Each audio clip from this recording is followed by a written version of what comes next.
probably my first fight, I was definitely the most nervous for, like, just ever. I remember I was literally just sweating out the back. It was first fight. I was fighting a guy. It was Jack Curryvan, and it was his fourth fight, and it was my first fight. So I was pretty nervous in the back. It was only me and one of my coaches from the gym, so it was only just the two of us there. So I was by myself. I was stressed out. I made the mistake of having a Red Bull before. Thought that'd help. Nah, just made the nerves 10 times worse. Yeah. Learnt from that one. Welcome back, everyone, to Fighters of Perth, the show where we aim to get to know our fighters here in Perth a little bit better, their story, their journey, and hopefully make a new friend along the way.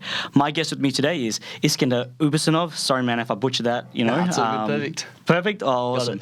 So Iska here, he's had 12 fights. I see him as a really strong rising star here in WA Muay Thai. He's fought interstate. He's fought some pretty cool guys. So, Iska, thank you so much for coming down, man. Awesome, yeah. Thank you for having me on. No, it's an absolute pleasure. Let's just get the ball rolling with your Muay Thai origin story. How did you get into Muay Thai? How did you find out about it? Is it something you're always interested in, or do you find about it later in life? Well, I started training when I was 5. I did like karate. Parents got me into it for like discipline, so I didn't really like it for a couple of years. Didn't really enjoy martial arts, but then I kind of like got into it a bit more. And I got to a point where I wanted to just like kind of like test my skills, like kind of prove to myself I could do it. So I saw my gym did Muay Thai, so I got into that. Had like a one inter club, trained for a bit, and then started fighting after that and just enjoy it. Enjoy from there. You said so the gym you're at where you're doing karate also did Muay Thai? Yeah. I used to train. It used to be called Weimar. I think it's called Life now. Yeah, Weimar. Yeah, so I did Zendo Kai for about 10, 11 years, and then they did Muay Thai there also. I saw it a bit, got a bit interested, and then jumped in the ring like an inter club, and then after that started Muay Thai. And like got more into it, but the stuff I did there was a bit Muay Thai, so it gave me a bit of a base for it. You kind of felt a bit more familiar with Muay Thai. It wasn't such a there was still change. There was still like checks, low kicks and all that, but the style was still like a bit different. So did you do the Zendo Kai and like a very specific karate class, or when you say you did karate, you're talking about the Zendo Kai? Yeah, the Zendo Kai, Yeah. I know they do Muay Thai classes separately, like just pure Muay Thai as well. So were you doing both Zendo Kai and Muay Thai, or was all your Muay Thai experience just from the Zendo Kai? So I did the Zendo Kai, about 10, 11 years, and I did the Muay Thai there for about a year and a half, maybe 2 years. So just the Muay Thai class I did for about 2 years. Do you mind sharing the story of what made you move from Weimar to, I guess, fighting Riddlers? Yeah, so I just wanted to get more into fighting. I lost my first 2 fights, so I wanted a bit more guidance with it, a bit of a bigger team to train with, because I was training mostly by myself. No one really else fought at the time. So I saw Riddlers, or my friend wanted to go try it out with me, so I was like, I'll go with him, tried it out, and then found like the training really good and just came back and stayed since. So your first 2 fights were out of Weimar? Yeah, they're out of Weimar, Out of Weimar, or the Predator Muay Thai team that they had at the time. Oh, okay, very interesting. Let's talk about your most recent fight. Tell us, how that went. Talk us through kind of like a first-person perspective of maybe some different challenges throughout the round and just the overall fight experience. Like, take us there in the ring with you. Yeah, so I fought Ekwe a couple months back last year. I was pretty nervous coming into this one. I felt really good, but at the start of it, like just before the fight started, I had a little bit of doubt. But then I kind of just like locked in, made sure I was ready, and then once I got in there, first round went pretty well.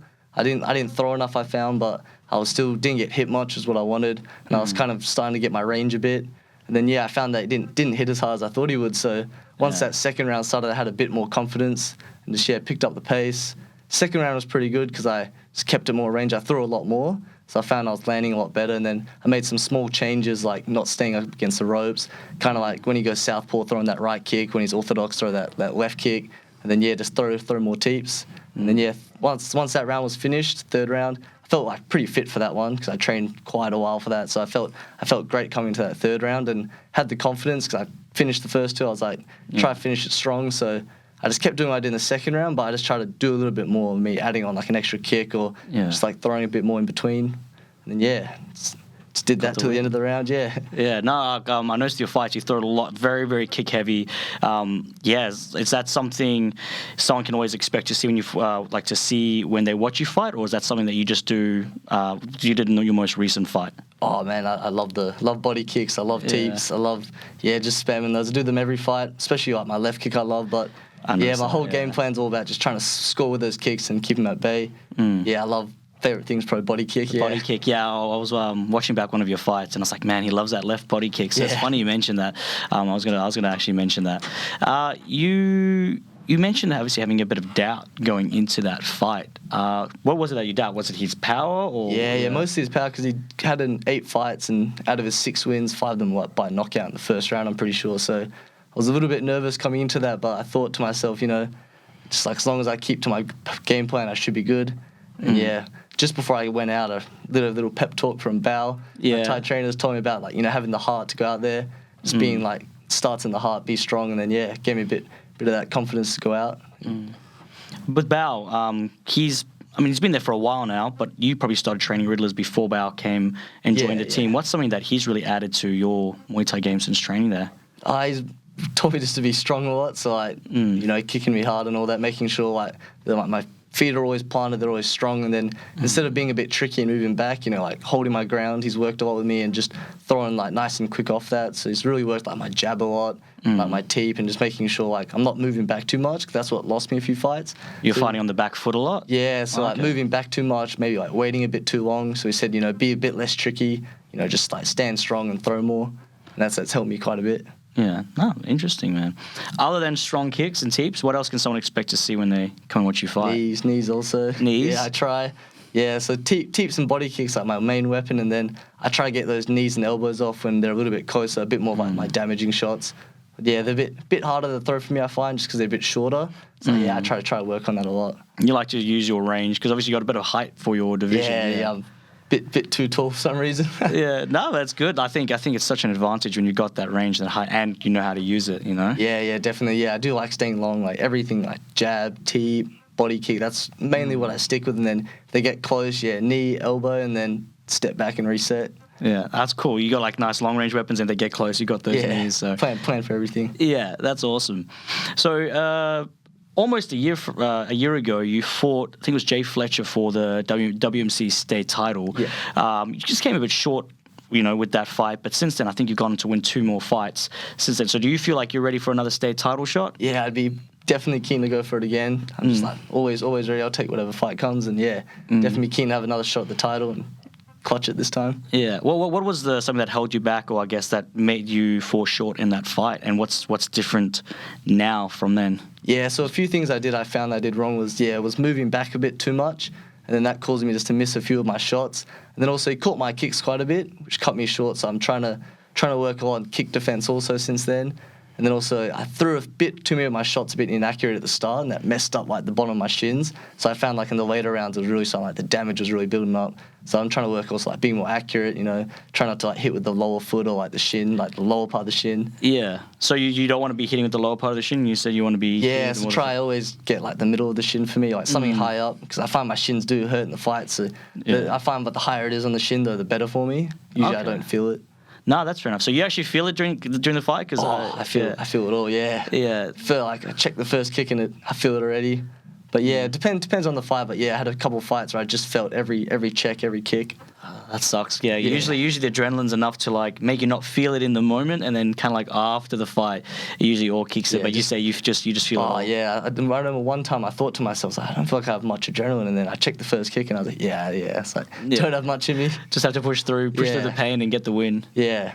Are you, when you go into a fight and you're kind of walking in and you're I guess trying to get in the zone, it's just because you just mentioned not having adrenaline. Do you pump yourself up? Some people try to get themselves into a bit of a state. Do you try to stay more calm, or what's kind of your approach leading into a fight, as you're walking down the runway? So to speak? I to be honest, I just try to get every thought out of my mind. Just try to think about only just the fight.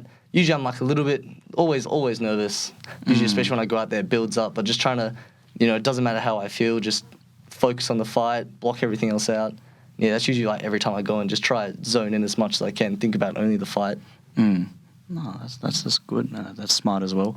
Do you find the nerves kind of hit a peak as you're walking out, or is it more a few hours before the fight? When does it really kind of build up? For me, it's actually I'll wake up fight day pretty calm. I'll get to the fight show. That's usually when the nerves will kick in quite a bit. And then once I've settled myself in, usually I end up falling asleep. Usually really, at a fight show? Yeah, I've fallen asleep my last one, yeah. And then usually once I wake up and I get the shorts on, have to get the rub down, that's when I usually the nerves start to build up. And then once I go out there, I usually find that's when I'm the most nervous. And even getting in the ring, usually when it goes away. getting in the ring, oh man, like I find, it was like getting in the ring was always the most nervous part. It's only just like once you take, like you said, you're nervous about that guy's power. Like once you've eaten a few of their shots, you're like, it's like, it's not that bad. Same as always, yeah. Yeah.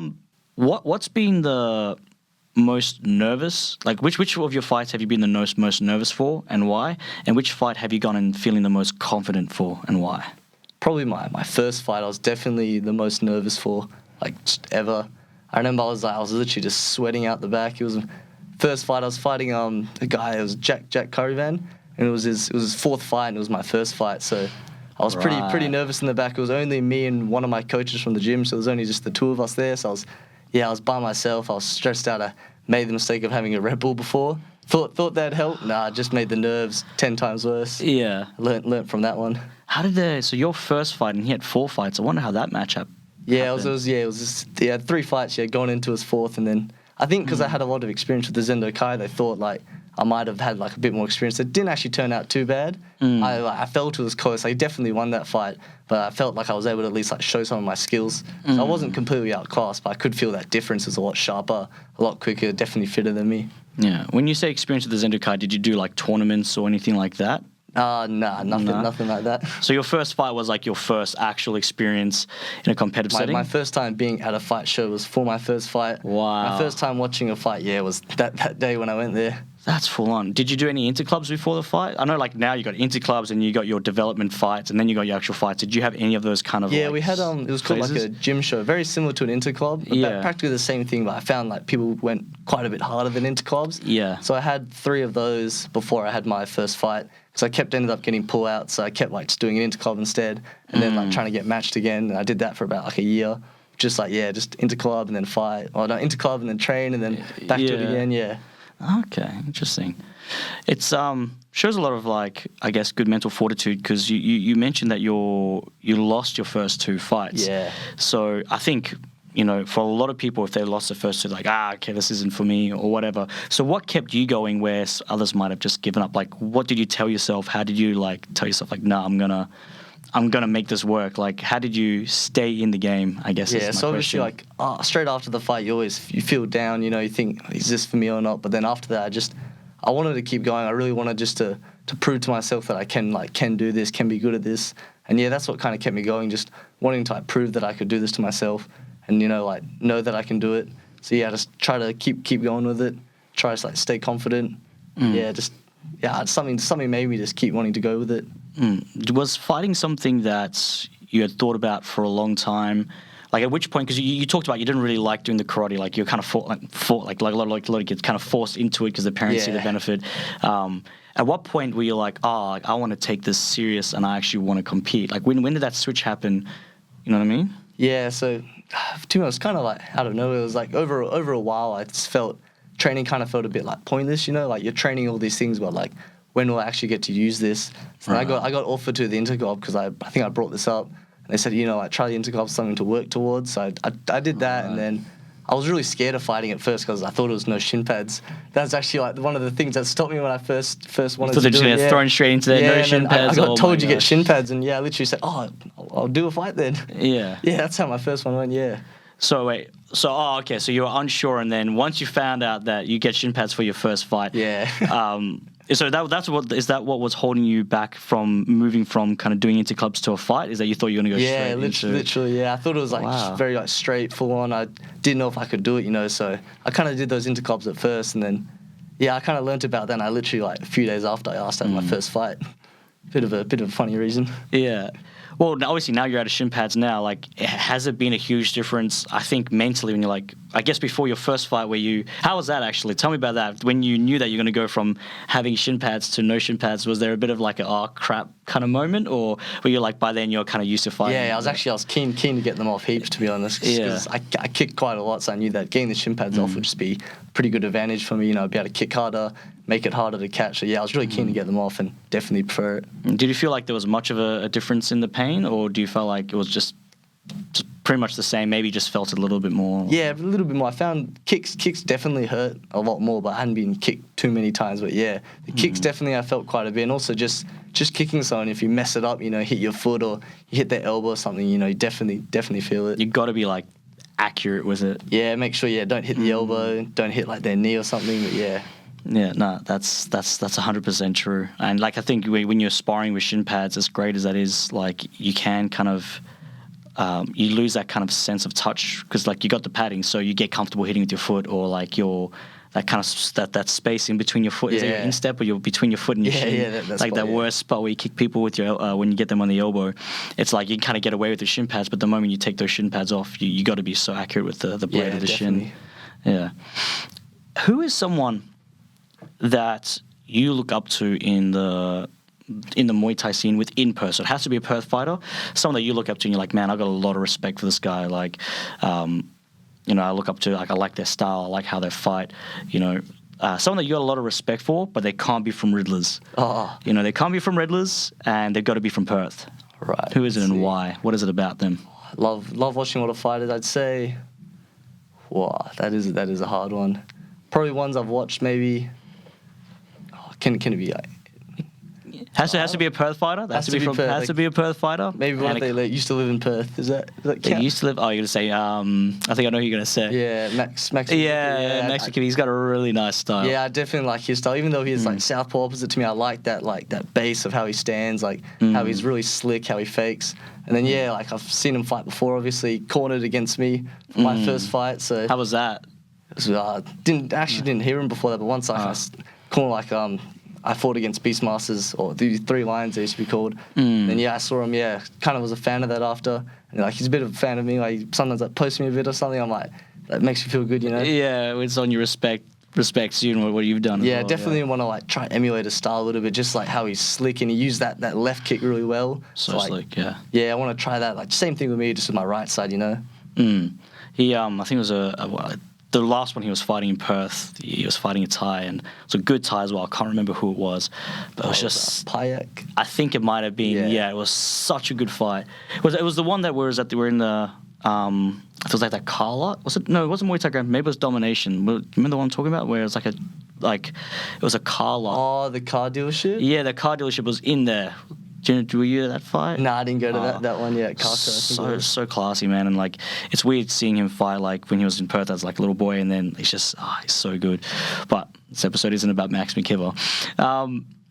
Completely random question, but if how like you got different combat sports, obviously Taekwondo, karate, and they all have their own rules, and Muay Thai obviously has pretty much almost everything except for some things. In like say karate, you can't punch to the head, or in some kickboxing you can't. Old school kickboxing, you couldn't kick to the legs. If you had to take one thing away from the current sport of Muay Thai, like maybe you weren't allowed to punch, you're not allowed to do this, or you're not allowed to do that, what would you take away? If you had to take away anything and try to keep it as awesome as you could.